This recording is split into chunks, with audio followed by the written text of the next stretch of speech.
Okay, the stage of the stage, part 3. I've done that.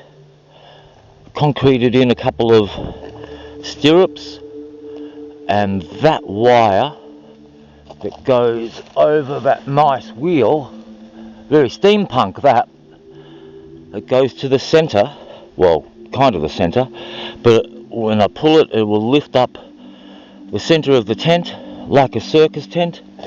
I think you can sort of see. And then I've been looking around for material. I've decided on red hessian.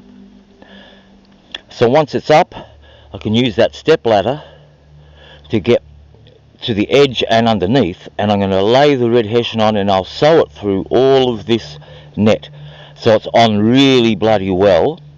And you overlap the hessian, so there and then there, so overlap it by half, and then the next one by half, and then you spray it with oil. I'll get some olive oil or some light oil, and I'll put mint in with it, mint oil, and then when I've sprayed it over the hessian becomes waterproof, but it also smells of mint. So that's my plan. And look, the forest festivals that we used to have in Tassie before we've now got the big commercial festivals, the forest festivals used to always have these teepees, big teepees like 4 metres tall, just wrapped in hessian and sprayed with oil. And I've been to festivals where it's poured with rain, like 50 mil of rain, and it's warm and it's dry inside those teepees. So it's been proved to work. Alright, so over there we have the bar. Let's go along and check out the bar. Well, first we'll look from here. So we've got the bar, and then we can see the smoke coming out of the chimney. Pizza oven. Bands here. Well, let's walk over to the bar. Boy, I've got a lot of wires to get around.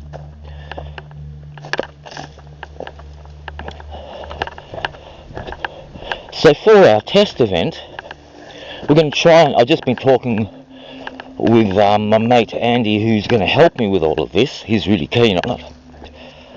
Is we're going to test it out properly. So this is the bar.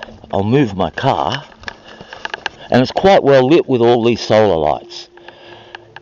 So other side of the bar is the bar staff. I'll get eskies full of ice, and I've got that fire bath over there, which I will not set on fire. I haven't burned it for years because it's always full of tadpoles. The poor dears. Can you see them? Oh, there's some. But I'll drain this, fill it with ice, and when everyone turns up with their alcohol, stick it in there, or in some eskies, and and when they want a beer, or whatever they bought, come here, we'll have someone as the bar staff, and they'll just hand it to them. Grab their drink and give it to them, just so we get the idea that later gigs, this is the bar. We'll get 2 or 3 people this side, and from that side I'll walk around.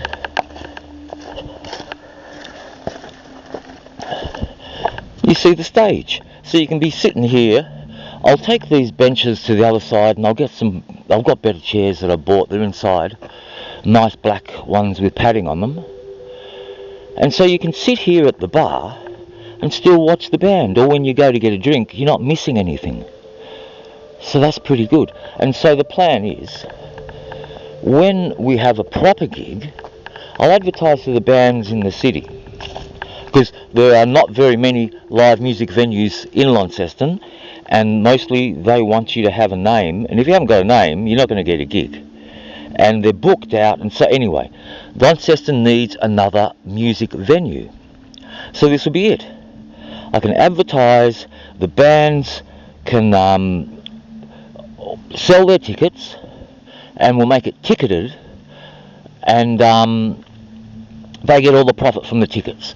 They've just got to bring a jerry can full of petrol for the generator, and then they come here, they play. They get their mates to come and watch them, and their fans, if they've got fans, and they can camp, because I've got plenty of places. You know, they can put up tents by the creek. They can put up tents in that bit over there that I call the 12th century fighting arena. They can even put up their tents around here. the other side of the pizza oven. But anyway, the idea is the band, they say, all right, we're having a gig, you can camp over.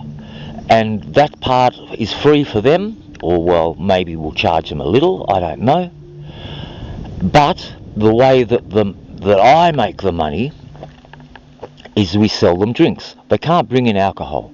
Oh, Caravan eventually will be going down to the bridge, and then that's the ticket office. So people coming over the bridge checking for tickets, make sure they're not bringing any alcohol in glass bottles especially, and we sell cans. And so I don't know what the price will be for the cans.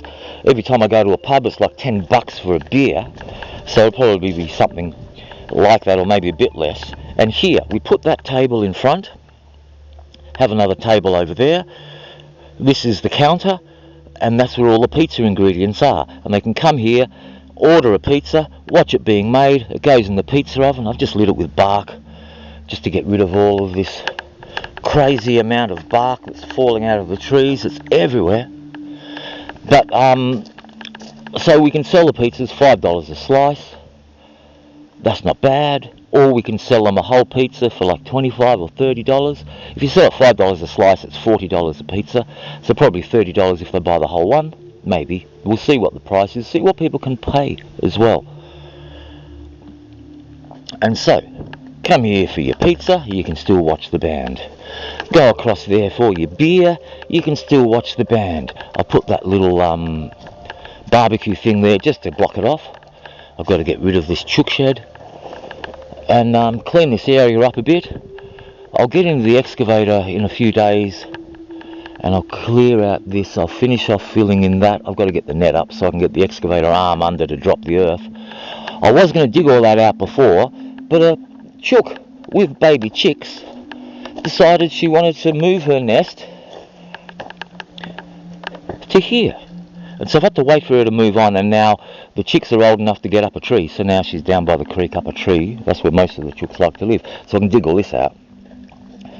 Now I can fill in the back of the stage for the drum thing. Got plenty of earth here for that. There'll be more rocks too. And I've got piles of rocks up there, blah, blah, blah, blah, blah, blah, blah.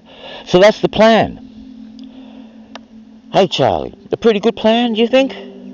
I'm pretty happy with it. So we'll have a music venue. And we're not going to have gigs every bloody night.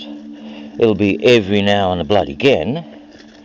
And to get a liquor license so you can sell alcohol, I don't know, I should have googled it when I was in the city, but it's not much for one night or a weekend. I used to play in a cricket club, and if we were in the finals I'd get a liquor license to sell beer at the match. And the Knights Templar, when they do their medieval fests, they get a liquor license for the weekend. It's pretty easy to do, and then you can legally sell alcohol. No problemo, it'll be good. Alright, have I covered everything? Probably. Or probably not, one or the other. But anyway, pizza, stage, bar. The generator will be behind the pizza oven because it won't be loud for us. Be loud for the neighbours, but when they moved in they had a generator, so it was loud for me every night. I don't mind. If they don't mind their generator, they won't mind mine. If they listen to my music, I hope they like it. I'll invite them up for every time there's a gig. But we're not going to be doing it in the winter, I would say. And maybe we'll do it 2 or 3 times in the summer, or 4 or 5, blah, blah, blah, blah. We'll see. We'll see what the demand is. See, some other venues might even open. But for the festival, that's stage 2.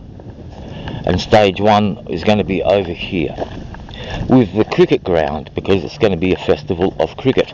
And we're having an American act lined up. Gerard ain't right. He's going to come along and do his musical magic, aren't you? Yes, we're going to do a GoFundMe to bring him across. He's a mate of mine. It'll be good. He's from Texas. He deserves to see Tasmania.